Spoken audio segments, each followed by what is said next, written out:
25 retired judges slam user report seeking ban on RSS. A joint statement from 25 former judges calls out a US Commission's highly prejudiced and untenable report. 5 former judges signed the joint statement. USERF report recommended ban on RSS. Signatories urged strict background checks of contributors.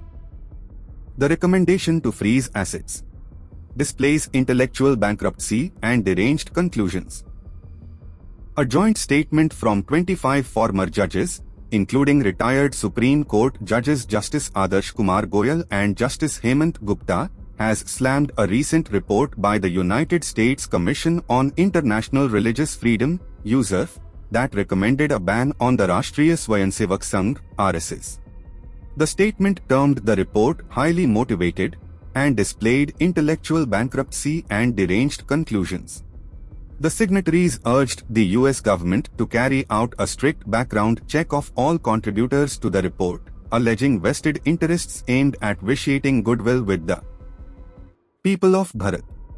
They also raised concerns over USERF's recurring tendency to portray Indian institutions and socio-cultural organizations in a negative light without adequate context. The statement emphasized that India, as the world's largest democracy, provides limited scope for violations of religious rights to go unaddressed. Was this USERF report a fair assessment of the RSS, or did it unfairly target the organization?